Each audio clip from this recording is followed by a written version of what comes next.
Welcome to. Oh, gosh, it always gets me.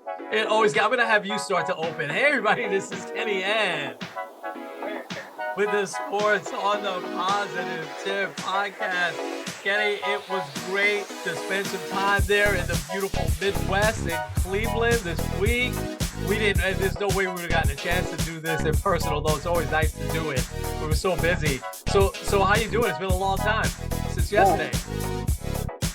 Yeah, no, it's good. The weather is nice. I hope it's starting to get nicer there in Long Island. But yeah, it's been a good week.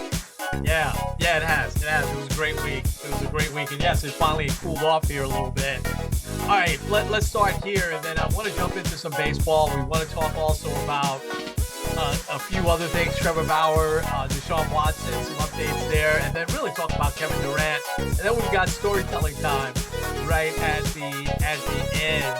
But I want to just remind folks that are listening online that we're also on YouTube, just for anybody that wants to visually see this podcast. If you just type in Sports on the Positive Tip on YouTube, it'll take you right to our YouTube page, and you can see us. You may not want to see us, right? Just to sit up and listen to you guys.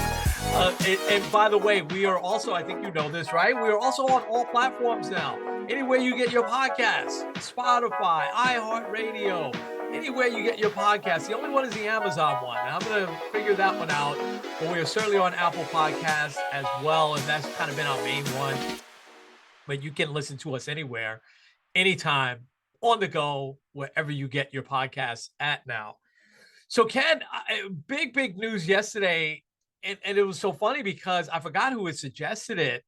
Was it Jason Tatum? Maybe it was another player that suggested this, and Adam Silver made it happen. Bill Russell's number 6 is going to be retired. No one else will wear number 6. There's a couple of players still wearing it now. They can continue.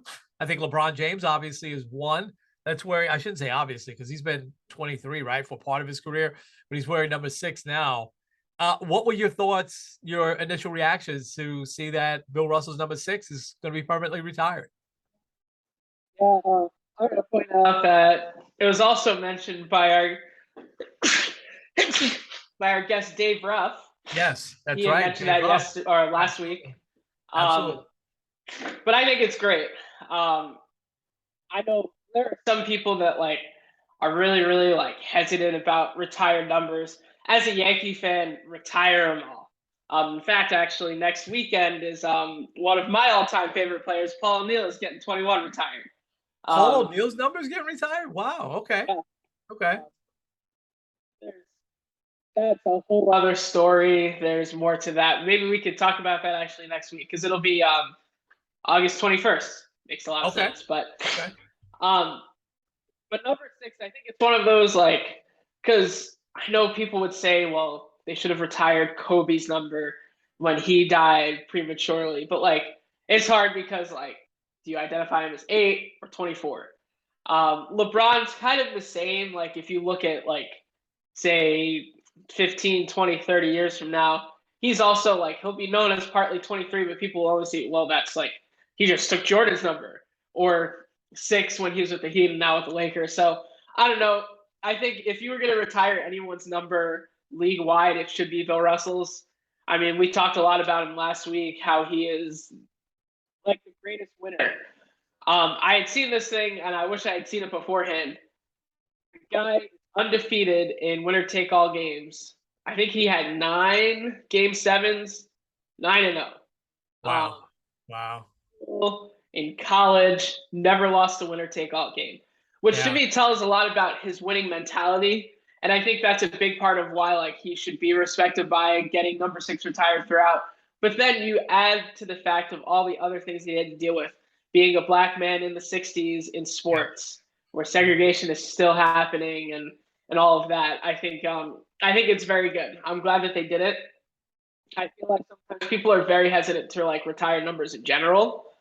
But even retiring numbers league wide, I mean, this is unprecedented for the NBA, and only baseball has done Jackie Robinson. So I like that they like that they did that. I think it's a good idea. Yeah, I'm 100% with you. I don't have anything to add to that. I think it's a great move. I think that if you're gonna do that, that's great. I think the Mets were one of the teams that have never been on board with retiring numbers until recently, since they put people in their Walk of Fame. So they've only got a few, I believe. Tom Seaver, Casey Stengel, Gil Hodges, Jerry Kuzman, and now Keith Hernandez are the only Met players that have numbers retired. Oh, Mike So Piazza? yes, I'm sorry. And Mike Uh, Piazza. Yes. Yes, absolutely. Absolutely. They did the ceremony for him. When they put them into the Mets Hall of Fame, they retire them. And so because the Mets have never been like a traditionalist, organization like the Yankees are, the Dodgers are. They should have been because they have a rich history now, 1962. They've been around a long time.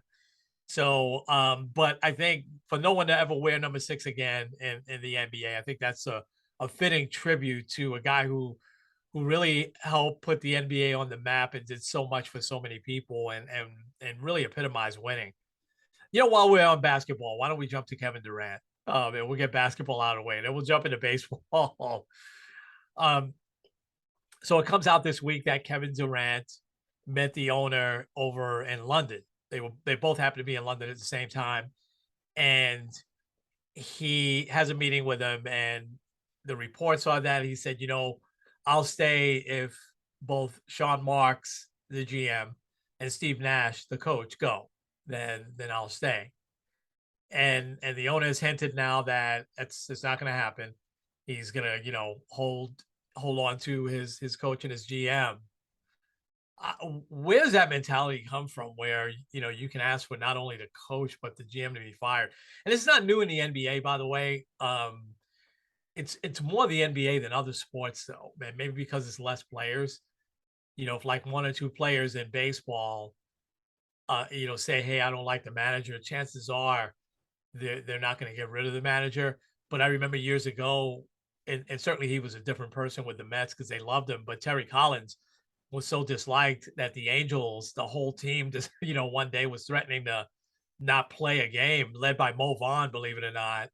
And and the owner had no choice. It wasn't the same owner; it was a different owner. Had no choice but to let him go. Actually, was that Gene Autry, I think, owning the team back then? But it was other than that, I don't remember too many of these, although they say the Toronto Blue Jays manager this past year had quite a few players led by Guerrero wanted him gone. But typically you don't see that in baseball or football. But basketball, we've seen it over the years. Magic Johnson, that's a little stain on his career that early in his career, he wanted one of his coaches fired. Uh, Shaq and wanted Stan Van Gundy out and he wanted more is that he wanted Pat Riley in Miami. He felt like Pat Riley could take them, to the championship, and he did. Um, but you don't see that often. So what was some of your thoughts as this story kind of unfolded? And I was reading this morning that the Nets said, "Hey, we'll take Jason Tatum and Jalen Brown straight up for Kevin Durant." The Celtics aren't doing that. There's no way they're doing that. What were your thoughts as this story unfolded this week? well, I'll start with another example I thought of when it comes to wanting a coach out. A little bit different, but not really. I think of Carmelo Anthony kind of wanting Mike D'Antoni gone. Yeah. Um, it Yep. wasn't as like overt as some of these other ones, but definitely like that was part of the reason why they had the issues in with the Knicks. Yep. There's always issues with the Knicks, but now it looks like the Knicks are the better run organization in New York here. So Yeah. I'll take that for now. Yeah. The Kevin Durant thing is so interesting to me because first of all, I know like Katie and Kyrie were kind of the ones that orchestrated going to Brooklyn, but still, Sean Marks still had to sign him. Like he could have said no.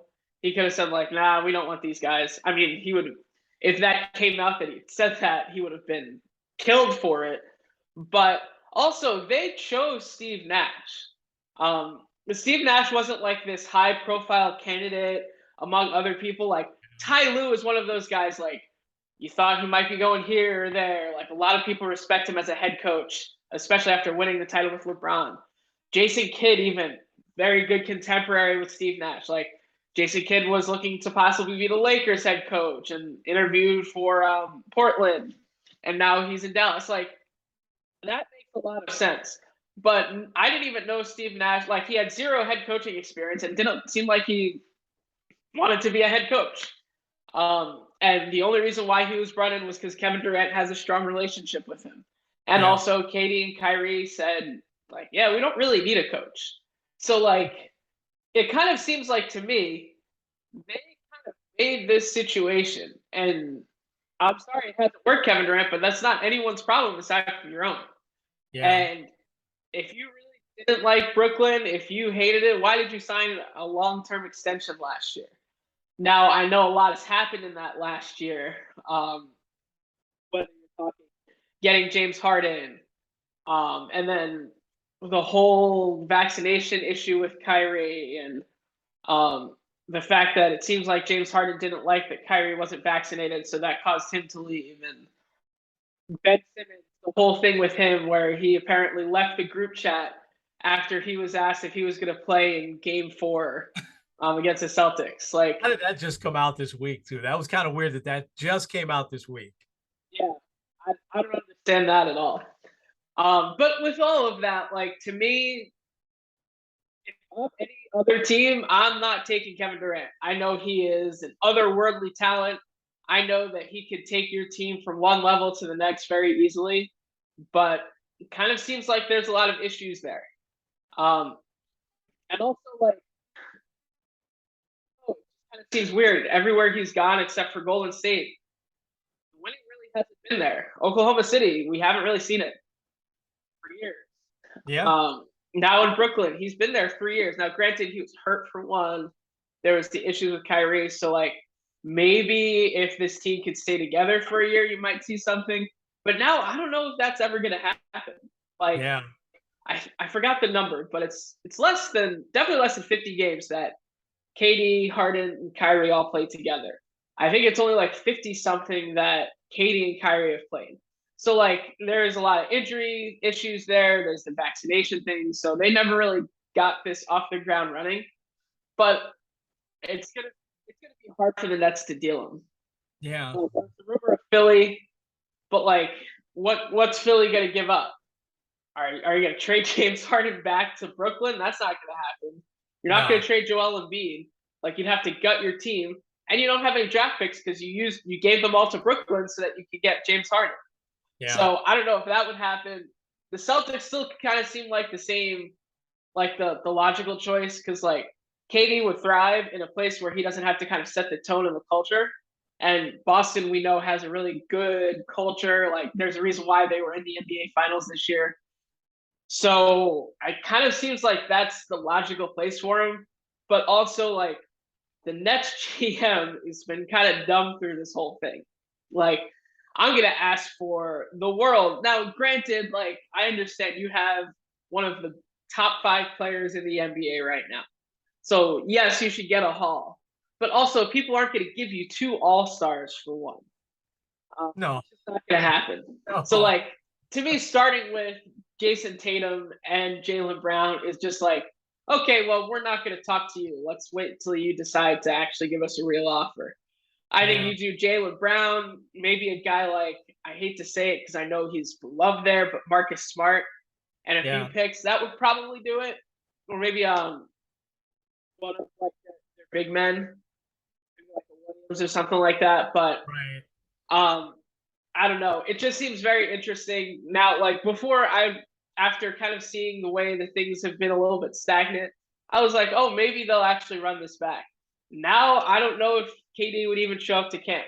I know there's been a lot of people that have said like KD loves the ball and he's not going to hold out.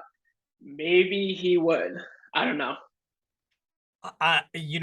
You said a lot there. None of it I disagree with. I think the only thing I'll add is that I'm just on the personal side, I've just lost something for Durant here, and this Durant's been one of my favorite players of all time, even though I hated that he went to Golden State. I think I'm not alone in that. I think a lot of people did, but you still have to do it on the court, right? So the fact that they won the 2 championships and he was the MVP in those finals, that still says something for me. Like I count those championships. There's a lot of people that say, "Oh yeah, he's never really won a championship," but I count those because you have to do it on the court. I think we mentioned that the other night that even those great Miami teams, they still only won twice. They didn't win all 4 years, and but winning twice was still to me quite an achievement. The NBA, it's probably the most difficult sport to win a championship. Is at least is one of them, right? I think it's right up there. And so, but what he's doing here has just been, he comes off as I hate to say this, but he comes off as like the spoiled, coddled, superstar, the brooding superstar type player. And I think it also doesn't help his case that he never says anything, that he never comes out and says what he's thinking or feeling. He's just all of this stuff you find out second and third hand. And I just wonder, to your point, right? You got Kyrie, you got the coach that you wanted, you got the money, you just got an extension, you got the money that you wanted, and you've got a decent supporting cast. They made some really nice moves very quietly. The Nets made some really nice moves to kind of shore up the rest of their team, which was definitely lacking last year, and really the last year and a half after they made those trades. But I don't. What else do you want? I don't understand. And you're playing in front of a sold out crowd every night in the biggest city in the world. Yeah, even though the Nets have these two stars, the Knicks still own this city, but that's just tradition. It's long-standing tradition. But if the Nets went to the finals, uh, the city would be behind them. And I just it's hard to like figure out what do you want. Like after Kyrie re-signed, and supposedly they're really close still. But after he resigned, now you're getting him back, and you're getting him back, hopefully, if he's healthy for a full year. Uh, but then you decide to ask, and there's obviously some reasons behind it. But the thing is, we'll never know because he doesn't say anything. He's like the brooding star, and I just it bothers me because as a fan, I want to really love him. And I think the younger fans still are going to like him either way. But man, I lost something for him. You can't take anything away from what he does on the court. He's just an unbelievable player. But this just doesn't make him look good. Yeah. I'll add two quick things here. First, it also doesn't set a great precedent, especially if he does get traded. And it's funny, Adam Silver talked about this a few weeks ago. Stars demanding trades when they have several years left on their contracts. Yeah. To me, it's not good at all. I know the NBA is a lot more of a player empowerment league, and like the players run the league, it's not the owners. But like, it's still, to me, if you're committing 4 years to a city, I understand there's some circumstances where yes, you should probably get traded. One, I don't think this is one of them. But two, like, not even thinking about the team, because obviously, like, I don't think Kevin Durant really cares about the Nets, otherwise he'd be there. But like, think about the fans. Think about like those 10-year-old boys that bought the number 7 Kevin Durant shirts, and like they're hoping to see him this year at Barclays Center, and Yeah. he's probably not going to be there. So Yeah. I think that's kind of something. Also, I'll ask you this question: where do you think he's going to be opening day? Uh, a gun to my head right now, I would say he's probably still going to be with the Nets. I just don't see a trading partner. The places that he wanted to go, those windows closed. And, Phoenix, he's not going there. I don't think Boston is going to work this out. And I think Boston is going to, get a lot of pressure to hold on to the core of what they have. I mean, listen, they were in the finals last year. They they just take that one step forward, they can win a championship. So, I don't think he'll go to Miami. I don't think Pat Riley, while he loves to collect stars, he'd have to really break that team up in order to fit Durant in there. I'm not sure that he's willing to do that. I think he likes what he has there. So unless Durant, and I was thinking about this the other day, unless Durant is, and I don't think they'll fit him in on the Lakers. unless he's willing to go somewhere like Oklahoma City or San Antonio or somewhere like that where he is the star and and hopes that that team maybe will get a second person, within, the 4 or 5 years that I think he has left playing, then I think he's a little bit in a rock and a hard place. And the thing is, if he softens a little bit, and like you said, because he loves basketball, he shows up once they start playing. Because if they have their nucleus, they have a full training camp. Uh, listen, this, that team will win. That team will get off to a good start. I can see that team getting off to like a 9-1 start with no distractions if they're just focused on basketball and they're all healthy. Despite what they think about Kevin Nash, and sometimes face-to-face conversations can heal those wounds, right? So I think because he hasn't been open to going, anywhere else, I think there's a lot of teams that like, you think Oklahoma City wouldn't want him back, and kind of now they're going to build something back and he'll finish his career here.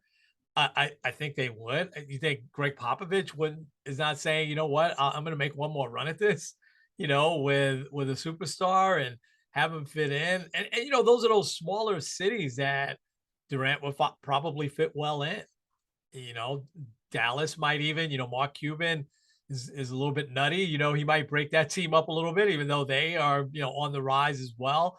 And say, if I pair him with Doncic, man, I got something. Of course he does. So, but I don't think he wants to do that. I think the Wizards also would make sense. That's his hometown, but they probably even are, since they've got Bradley Beal back now, they're probably not going to break that team up either. But you put him on that team with Porzingis and Beal, I mean, you got something. But he probably doesn't want to do any of that. He just, I want to go to Phoenix or wherever. So right now, I would say, sitting here today, I would say that he's going to start with the Nets. Yeah. What do you think? You bring up a couple interesting teams. Oklahoma City would be fun. Kind of like mirroring LeBron going back to the city that he never got a championship for. Also, OKC has like 5 billion picks over the next few years, Yeah. and they have that guy Czech Holmgren or whatever his name is, the really tall dude. Like, yeah, from Gonzaga. So Yeah, yep. that would be interesting. I don't know. Part of me says the Celtics. I know that my Celtics friends don't want to see that because like Durant is probably a slightly better talented Kyrie, and we saw how that worked out for them. And also, a lot of them really don't want to give up Jaylen Brown. They love him there. Yeah. Yeah. And my only concern, though, is now that his name has been out there in rumors, because he did also tweet after, like, a little after his name first was floated in a KD trade, SMH, which kind of makes me worried that maybe he feels like he's going to be out the door, so he might not play as well. But like you said, I think a lot of the teams that he wants to go to, a lot of them are gone. Like Phoenix, not going to happen. Nope. Miami, not going to happen. They can't trade Bam, so like that's not going to happen. Part of me also kind of hopes that the Nets keep him because then they can kind of say like, well, you don't run us, we're still paying your check. So if you want to play basketball, like you're going here. I feel like maybe, and this is a bad comparison, but it'll still work. The way that the Angels were shopping Shohei Ohtani just to kind of see what's going out there, like maybe that's what the Nets are doing with Kevin Durant, like asking for multiple superstars from Minnesota or from the Celtics. Like maybe they're just kind of saying like, hey, we'll kick the tires, but we're not going to do anything unless it's best for us. So I don't know. I would say Boston number 1A. He would stay in Brooklyn. Yeah. Yeah. I guess we'll see. This is going to be interesting how it plays out. Last real quick thing. The more I thought about the Oklahoma City thing, think about they would welcome him back with open arms there. They loved him there. They hated that he left, and they haven't been good since both him and Westbrook left. I mean, they had 1 or 2 years where they were contending a little bit, but that team still sells out every night. They have great fans, but they're building something there. They've got good young players. And like you said, they have a lot of draft picks. So would they be willing to part with all that? I don't know. But I tell you what, man, he would be that. You think about opening night, him in Oklahoma City, forget it. All right, let's jump to some baseball. So I want to start here. Are you a little bit worried about the Yankees? I asked you this the other day, and what's your feeling on the way the Yankees have played here over the last, I'd say, month and a half? Uh, I would say if I'm talking scale of 1 to 10, I'm maybe about a 3 when it comes to being worried. Okay, It kind of seems like they've fallen back into a little bit of the last couple of years, the Yankees, and the way that they've been playing. But I think there are a few underlying things. First of all, I saw that they are 5-10, I believe, since Giancarlo Stanton got hurt. And really, like he played at the All Star game and then didn't play again. Um, so actually, I think he only played like one game or something like that. So you look at it, they really have struggled since the All Star break. Stanton's been hurt since the All Star break. I don't think that's a coincidence. Um, I think he's one of those guys that like you don't really notice how much he means to this team until he's not there. We had talked about this yesterday, Field of Dreams game. Um, the Field of Dreams game last year is the only game the Yankees have ever lost when both Judge and Stanton have homered. I don't know what that count is up to. I think it's like crazy. 27-1 or Yeah, something like that. that's a But crazy. like, yeah, I think he's a very key piece that's been missing that no one's really noticed. Yeah, The starting pitching has had its ups and downs, but I think it's going to kind of even out. Um, I think a couple of big concerns moving forward. Number one would be the bullpen. Clay Holmes hasn't looked great recently. I think it might be he's starting to hit a wall a little bit. I remember seeing this a lot with Dylan Betances, where dominant for like the first 4.5 months, and then would just like lose the strike zone and be awful in the playoffs. And I mean, we also saw it a little bit with Aroldis Chapman. He's usually pretty solid, but then like as you get later in the playoffs, like things start to break down a little bit. Um, so I think one of the big keys is to give Clay Holmes some more time to rest. Um, I'm kind of close to saying let's make the shift back to making Chapman the closer and Clay Holmes the high leverage guy. Um, but also, out of those two, nobody else I really trust 100% in the bullpen. And I'm worried that Aaron Boone kind of feels the same way. And what happens every year in the playoffs is you have your starter go 5 or 6, and then you don't really know what to do. So you have Chapman come in like the 7th inning and try to get 2 innings, or you try to have Clay Holmes come in the 8th inning and try to get two, and then like in that 2nd inning they always get hit. And that's kind of one of my bigger concerns. I think once they get healthy, once everyone's kind of back, because also Rizzo's been out the last few days. He came back yesterday. I think they just need, like, I'd rather them have this really bad stretch now so then they can kind of regroup, they can get healthy, and they can keep moving forward. Um, the key, though, they started out great because of their starting pitching. They got to keep going well with the starters. They've gotten some great starting pitching this week. You haven't really seen the results on wins and losses, but Garrett Cole, huge bounce back win or huge bounce back performance, going 7 shutout against the Mariners after giving up 6 runs in the previous start. Nestor Cortez continues to just dazzle. Tyone has looked pretty good. He's had his ups and downs, but um, really what it comes down to is if that rotation can hold it, then the bats will come around. Judge is gonna be Judge. LeMahieu, same thing. Really, you just got to protect. That's probably part of the Harrison Bader trade. Maybe give some more DH days to Stanton, more DH days to Judge. But really, you got to keep him healthy. And honestly, the one thing that I would say they really need to change, but I feel like they probably won't until they can get Bader back and healthy, would be Aaron Hicks has got to be more of a bench guy. He's yeah, in a horrible slump. yeah, yeah. Well, you got Benintendi, right? Yeah. So I would imagine he's going to get a lot of playing time, and then when Bader is healthy, I didn't realize that he was hurt.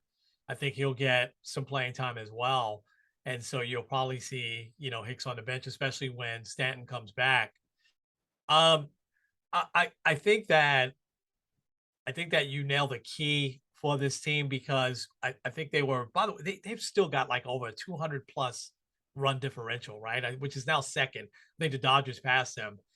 And we'll talk about the Dodgers in a second because they're just been amazing. But the I think that the bullpen has been a key for the Yankees in the first half. A lot of people will think it's their hitting, but I thought their hitting changed a little bit. It wasn't just all or nothing, home run or strikeout. And I think Joey Gallo not being on the team, no shade on him. I think he tried his best. I know he hit a big home run with the Dodgers the other night, but I think that it's their bullpen and their starting pitching was really the key, but it really was their bullpen. So that I think you've got to get healthy and you've got to figure out those roles. I mean, Holmes has never been in that postseason closer spot. Chapman has. So yeah, I would probably start to flip flop them now. Is Chapman healthy? Yeah. Um, he had, I forgot, I think an Achilles issue for a while. And then Right. when he came back, he looked dreadful. But Yeah. he's been pretty good his last few starts. He's been Okay. hitting 100, a couple Okay. strikeouts here and there. So Yeah, I think that's a no-brainer. And sometimes listen, games are won and lost in the seventh and eighth inning. And I'm gonna have to get used to that again because they change it up so much in the postseason. Let the starting pitchers pitch. Blake Snell, right? Let the yeah, starting pitchers pitch a little longer. I think Buck Showalter will be a little bit different this year. I'm just gonna bless that into existence that the Mets will be in the postseason.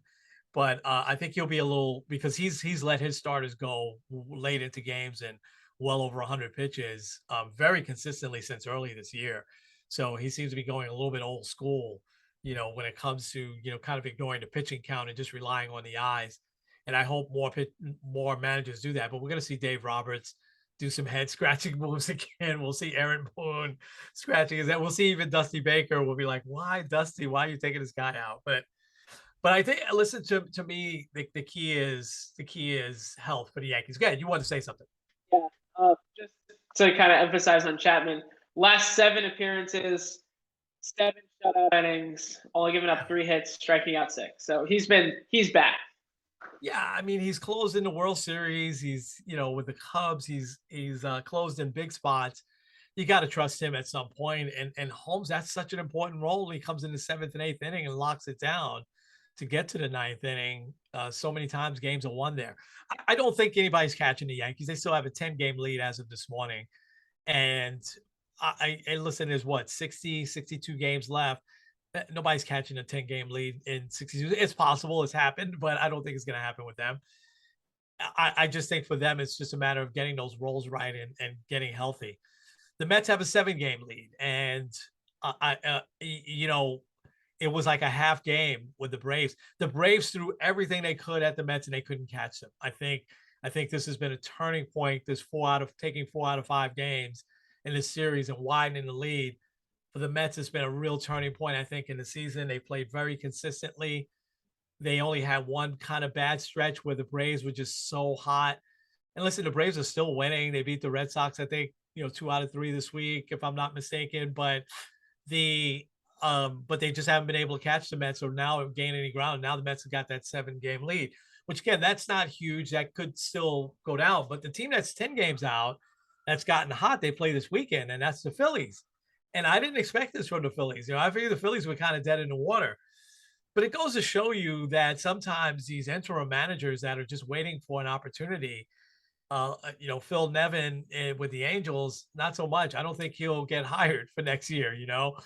But you got to Rob Thompson with the Phils. I mean, he waited for a chance for a long time with the Yankees, and now he's got an opportunity here after Girardi gets fired. I mean, they're on fire, man. They are playing great baseball, and they probably made some of the best moves at the trade deadline that improved themselves more than a lot of other teams. So it's going to be fun this weekend because if the Phils do sweep the Mets, then it starts to get interesting. And but the Mets have been what I think I like the most about them is number one is their starting pitching has just been outstanding, and now it's gotten better because DeGrom is DeGrom. He's as long as he stays healthy, he's striking out 12 in 5 innings, 5 and 2/3, having a perfect game, but then just giving up the hit and then the home run against the Braves Sunday. You got to feel like he's back, and he'll start to go deeper into games. and just him and Max having them as a 1-2 punch in the playoffs, man, I'm salivating at that. I think that's what'll definitely carry them through. But the other thing I've liked about the Mets is that these big games that they've played already, they've stood the test. All these games with the Braves, they had a postseason feel, especially the series in Atlanta, and then these games against the Yankees had a postseason feel. And now, Met fans are fickle. When they're good, the Met fans come out, and so they've got big crowds every night there at Citi Field, and they're loud, and the Mets are rising to the occasion, and they didn't have these trap games with the Reds. They swept, Cincinnati, as they should have, because the Reds aren't a very good team, unfortunately. So, but I want to talk. So I'm liking where the Mets are at. I'm liking where the Yankees are at. I think the Yankees just have to get healthy. But I, as I'm looking, man, there's some great races that are shaping up here for the rest of August and September. So we just talked about the Phils, but you got the Cardinals, the Brewers, the Padres, and all these different cities, I think, that are going to be vying for these 6 playoff spots. So what are you seeing in the National League? We'll start there first, and then we'll jump back over to the American League. Well, yeah, so I'll start with these are the teams that would be in the playoffs right now. So your number one seed, the red hot Dodgers, who have won 10 straight, would be number one. Mets would be number 2, so they would avoid the trap wild card game. And then your 3 wild card teams would be number 1, the Braves, number 2, the Phillies, and number 3, the Padres. Teams that are kind of just on the outside looking in, you got Milwaukee a half game out of the NL Central. And really the wild card, there's no one that close. The next closest would be the Giants at 7.5, and they're 3 games under 500. They're not making the playoffs. The Giants, yeah, unfortunately. Everyone else is double digits. So really, it seems like it'll be 6 out of those 7 teams. It'll be interesting because also Milwaukee is only a game out of the wild card, or the last wild card spot. So it's going to be quite the race, because not only can you have both St. Louis and Milwaukee in there, but it's possible that you can have 3 NL East teams. There could be a lot of flexibility. Also, I'm going to point this out. There are no tiebreaker games. So you got to win by winning outright, or by winning the season series, or however, whatever the next tiebreaker is. Yeah. Right now, I think the Padres, especially, they've made a lot of great moves. Juan Soto, Josh Bell, Josh Hader. So I think they'll start to kind of push away, give it a little bit of time. I know they got destroyed by the Dodgers. I'd be surprised if that happened again. Yeah. I think the NL Central is going to be a very interesting race. And also the Braves Phillies, like you had said, if the Phillies end up sweeping the Mets because they've been red hot, they could move up to second place, which would be really big for them as far as looking like towards playoff matchups and everything like that. So I think that'll be really interesting. I want to look this up here real quick. I'll look up the Cardinals, see how they wrap up their season. Oh, wow. This is quite the end of the season for them. They play the Padres for 3, the Dodgers for 3, the Brewers for 2, and then they finish off with 6 against the Pirates. Wow. So wow. That's going to be very interesting. Wow. That is going to be interesting. Wow. Okay. Awesome recap. What are you thinking in the American League? The American League seems like it might be a little more set, but I'm going to pull up their standings as well. Let's see here. Well, right now you'd be number 1 seed would be the Astros, number 2 Yankees, so that they would both get buys. The other division winner would be the Guardians, which they have a 1.5 lead, so that's going to be interesting. Amazing. Also, lurking, we'll see what happens there, is the White Sox. They're 3.5 back.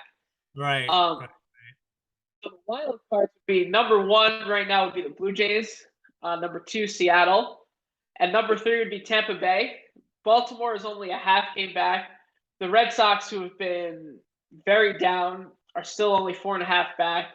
The White Sox are 3 back. So I take that back. Minnesota's only a game back as well. So like I take that back. It's not as set, especially the Central. There's a lot of teams that are kind of right in there, so that should be very interesting. I think you'll see at least two teams, maybe three coming, or three teams, maybe four coming out of the AL East. That would be Um, amazing. That would be yeah, amazing. uh, I, I think the American League is going to have more teams fighting. Although those Cardinal series towards the end are going to be really interesting, but I think the American League has more teams in the mix than the National League. It almost sounds like it would be a miracle for the Giants to get into it or any other team in the National League to get into it. Whereas that, the White Sox, defending Central champs, they could get hot. You could see them getting right back into it. And so in Seattle, are they going to break their drought here? How long has it been? that's 21 one of years? the interesting stories. Yeah. Yeah. Because Seattle, it's been a while. Baltimore's been awful. Last year they lost like 100, over 100 games. Like if Baltimore and Seattle both make the wild cards, I think first of all it'll be great for baseball because it'll be like, hey, like Yeah. this is Yeah. why we added the wild card, the Yeah. extra wild card. But also like that's awesome that a couple teams that have been bad for a while are back Oh in it. yeah. And those cities that will have something to root for.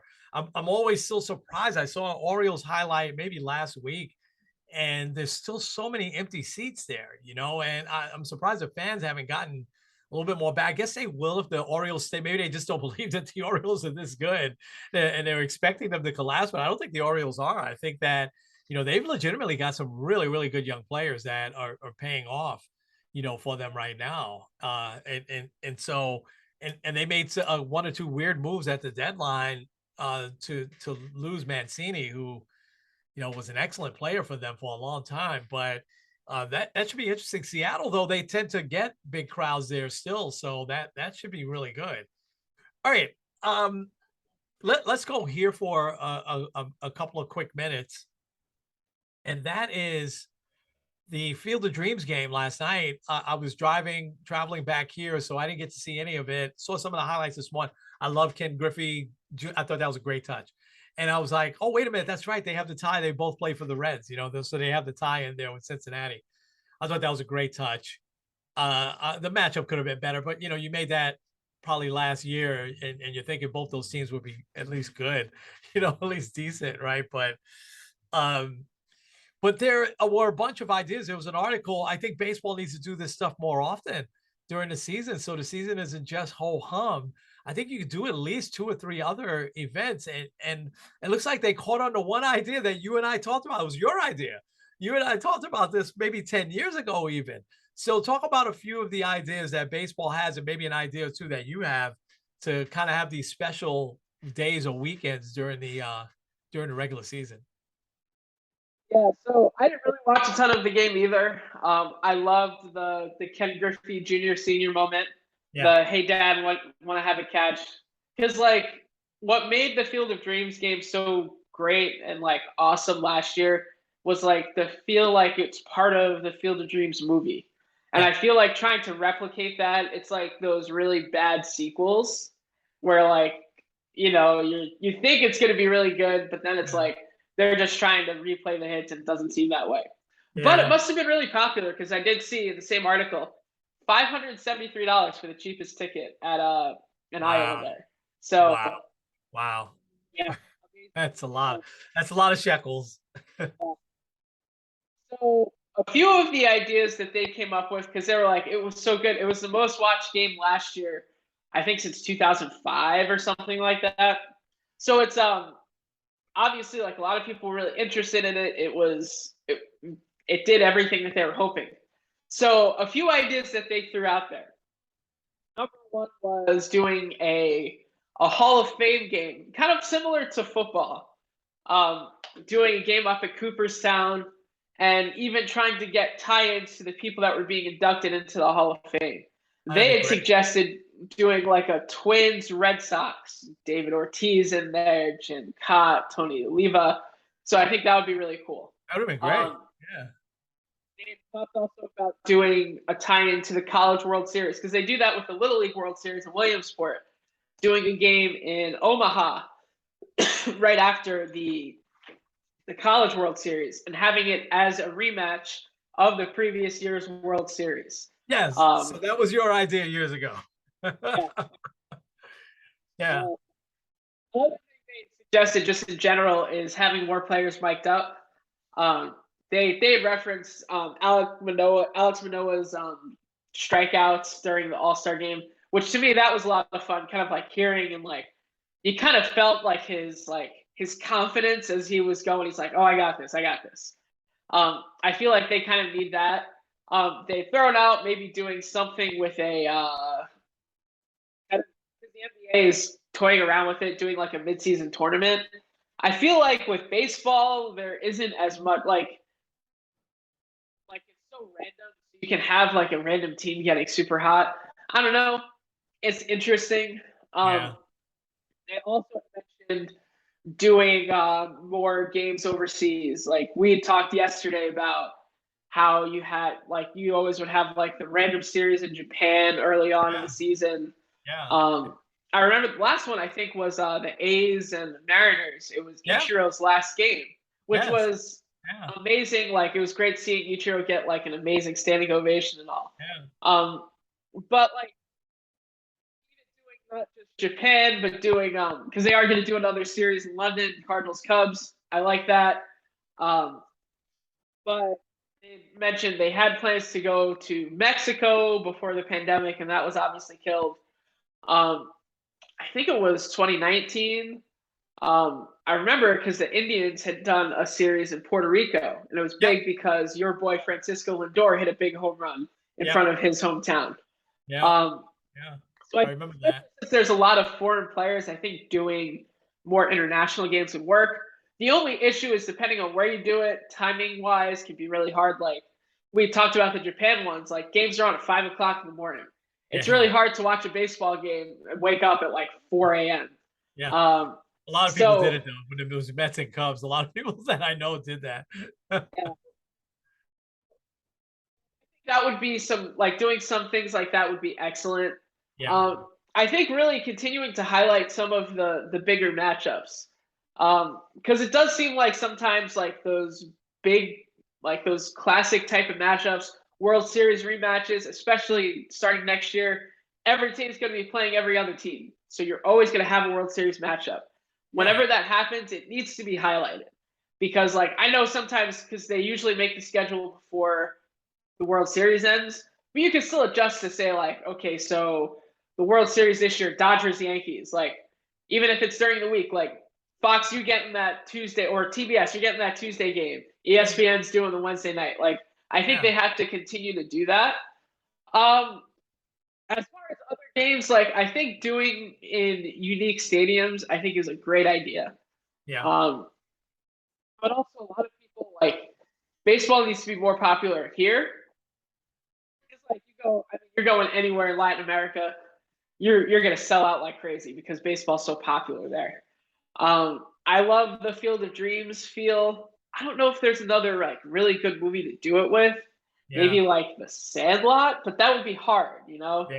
Yeah. Um, Yeah. but I think doing like the Hall of Fame game, because like especially the NFL, the Hall of Fame game is like the start of the preseason, and Yeah. people love watching it, even though like it was a bizarre matchup this year. Like Yes, people it love was. the Hall of Fame game, so Yeah. like they should do something like that. Do like the first, or I like to tie it to the Hall of Fame weekend, but like make it like a big thing. Cooperstown is like a lot of people consider it like the start of baseball as we know it. So I think they should do something more like that. Yeah, I love all those ideas, and I'm going to expand real quick on the World Series rematch because I think that you really nailed something when you said, "Hey, have it on national television." Now, I think are we right in saying that almost all the games yesterday were in the day? So that was, if not, was that the only game played last night? Okay, and so baseball needs to do. There's one other one. There was one other game last night. Okay, but baseball needs to do something like that. So here was would be my example on the Friday, like let's say a weekend series, have that Friday game on ESPN or TBS, and maybe that Friday World Series. Let's just say Braves Astros, right? Have that Friday game nationally televised. you probably don't want teams to play Friday afternoon, right? So I get that. So, but Saturday, it's easy to pull off. Saturday, put the game on Fox, 7 o'clock at night. Have every other game during the day. That be the only game that night. And then Sunday will be easy to pull off. ESPN Sunday night baseball. Nobody else is playing anyway, and that's the weekend matchup. And I always thought that. And I know they don't want to play. They never played a Sunday night game, or they haven't in years now. The Sunday night game right before the All Star break. Um, but have that right before the All Star, and the home run derby is the next night. The All Star game is the next night. Now you got like 5 straight days of like special, baseball, and then you have Wednesday, Thursday off after that, and that next Friday you just jump back in now, second half, kickoff, or maybe that's the second half kickoff, the World Series rematch. I always thought they should have rivalry weekend so that, you have Yankees, Red Sox, Cardinals, Cubs, Mets, Braves, whichever other rivalries you could think of that are all played at. Yeah, yeah, Dodgers, Giants, right? That, maybe it's not every team, but it's, 4 or 5 of these traditional, rematches. I think they could do that. And I'm with you on playing in the different stadiums. It's Yeah, go ahead. So you mentioned Astros Braves. They do play next weekend, um, but they aren't the Sunday night game. Oh, that's crazy. Come on. And they're both really good again this year. That's it's not like one of them is bad this year. They're both contenders this year. Uh, What the Sunday night game is that weekend? what is it? The Orioles. You said Red Sox Orioles? Yeah. Uh, Or the Fox game though. But also the Fox game is Seattle and Oakland. yeah, So you could change. I mean, they could change that. Shouldn't they flip that and make that the Astros Braves? I want to see that. That's great. Hey, last quick thing on this is it's a no-brainer to play a game in the Dominican Republic, right? Think about, and there's got to be a big stadium down there somewhere, right? And think about how many Dominican players on every team. It would be just a homecoming for them. And you bring out Pedro Martinez to throw out the first pitch, something like that. I mean, I that would be amazing for that country, but that would be amazing, must see TV for us as well. And it can't be a big time difference there, I don't think, right? So, um, all right. So we're heading into home stretch here. We didn't get to talk about Trevor Bauer or Deshaun Watson. So let's talk really quickly. Cleveland update on Deshaun Watson. Obviously, no movement on anything with the NFL on increasing the 6-game suspension, which is what they obviously want to do. What's the feeling like? Is he starting? Is he playing this weekend? yeah, he's gonna be starting tonight. Their first preseason games tonight. So Okay. there's still people like, well, he should just get suspended anyway. But obviously, like suspension. First of all, his suspension's still up in the air. But also, if you get suspended during the season, as long as it's not the entire season, you're allowed to play preseason. So, Okay. All right. Is it in Cleveland, the game? that's a good question. I'll look that up. While you're looking that up, the lady that was involved with Trevor Bauer has decided to do a civil lawsuit against him. And he has come out very strongly denying everything, didn't deny that they were together. Pretty graphic, most of the articles that you'll find on that. But he didn't deny that things were rough. I'll just say that. But he's denied that it wasn't consensual. And so and neither one of us are law people, right? But we do know this, that you don't have that big burden of proof like you would have in a criminal trial. And what he probably does have going for him is that he was, there were no charges brought against him. And so that's going to stay back in the news. In the meantime, he's still sitting out his 2-year suspension. And I think that's amazing. You and I agreed on this. There's no way he plays for the Dodgers again. Absolutely no way. I thought that they could have acclimated him in at the beginning of this year with the leaders on that team, but there's no way he's playing for the Dodgers again. So that's the update on that. We'll follow that and see where it goes. Now you started smiling there. You found something. Good. Oh, so he is they're playing in Jacksonville. So I'm just like, oh wow. But also just seeing some of the comments, it's like, yeah, it's interesting because a lot of people here in Cleveland are just like, well, why did we get this guy in the first place? Also, now if the suspension continue, if they do end up extending the suspension to 10 games to a year, they said that that'll renew their interest in one Jimmy Garoppolo, um, which I think would be a good fit because he's the type of guy that might be able to kind of chill everyone out. And also, I mean, the guy did go to a Super Bowl. No shade to Jacoby Brissett. I think he's a great quarterback, but at least and Garoppolo, like he would be probably running a similar offense to what he's doing in San Francisco. And they did make the NFC title game this year, so I I don't know what it is with Garoppolo that rubs people the wrong way or something. The guy to me is an excellent quarterback. I mean, he's just all he's done is win when he's healthy, and that's it. He's a winner. I don't they if they brought him in, that'd be a big win for the Browns. And you imagine they bring him in and he takes them to the Super Bowl. Then what do? You have no choice, right? You've got this all this money invested in Watson, so you almost have no choice. But oh my gosh, the backlash that would be. It'll be interesting to see if they do that. But we're still a way away from that. All right, we want to get back to our roots a little bit, right, and tell positive stories. And so we came across a positive story this week. Why don't you go ahead and tell that story, and then you can take us home. yeah. So Little League World Series, regional matchups and everything.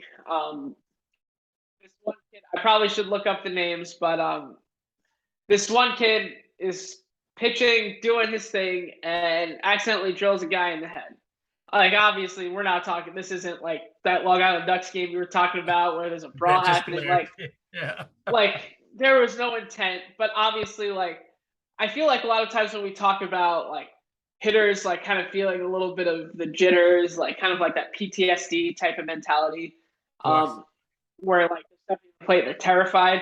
Pitchers, I feel like sometimes are dealing with the same thing. So this kid, I mean, 12-year-old kid, just hit someone else in the head. He kind of goes down, but then like the kid gets up, seems pretty fine. But the pitcher was still very disheveled, like really like, oh my gosh, I can't believe I did that. So the kid that's over at first base after getting hit walks up to him, gives him a hug, tells him like everything's gonna be okay, I'm fine, don't worry about it. Really encouraging him. And like this is a type of sportsmanship like we would love to see more. Yes. Um, it's really awesome that he was like willing to say like, hey, like I know we're competing against each other. I mean, I know it's the Little League World Series, but for some kids, like this is like the peak of their like athletic careers. Like it's not like that. Like all these kids are going to college or the pros. So like this is like one of the highlights of their lives when it comes to athletics. And he's like, I'm gonna put that aside and make sure that I take care of this guy. Then I I would say minister to this guy. I'm gonna encourage him. I'm gonna make him feel good. And like I think that's something when we look at our own lives, it's important to kind of keep that in mind. Like I've been reading this book, Rooting for Rivals, talking about how faith-based nonprofits tend to compete with one another and compete with one another at the expense of the kingdom of God. And I think it's very interesting that like a lot of times like we love to see our enemy go down. But like sometimes our enemy isn't necessarily our enemy. And that's kind of what the book is talking about. That like, yes, you guys might be like in like the business sense competing nonprofits, but like you guys all have the same cause. You guys are connected by something. So I hope like through this story, that's something that really spoke to me is like these two kids, like they are like competing teams, but they're all looking for the same thing. Like not only to like win the Little League World Series, but also to like have fun, to play baseball, to have a good time. And I think kind of encouraging one another across those type of lines is very encouraging. And I hope that like stories like that get highlighted more. Yeah. Whether it's Yeah. the Little League World Series or even like in the pros, like how awesome would it be if you saw like a pitcher that, because like you kind of see this reaction sometimes when like a bad hit by pitch, you see the pitcher kind of turn away and kind of feel like, oh my gosh, I can't believe I did that. Yeah. Like I would love to see like guys go up to the mound and like give each other a nice dab up or something like that. Because usually, if Yeah. someone's going to the mound, they're going in with a fist Yeah. or they're going in hot. But like, I would love to see that more in baseball. I love that story, and if you haven't seen it, go watch the video on that. It's a great story, and I think you nailed everything there. We shouldn't be enemies. You just want to win the game, but it's something more than that. And every kid that was in that game is going to remember that for the rest of their lives. Every single kid, that competed in that game. All right, let's get the music going and take us home, man. All right, this is Kenny Squared End. Kenny. We'll talk a little bit more about some fun stuff next week.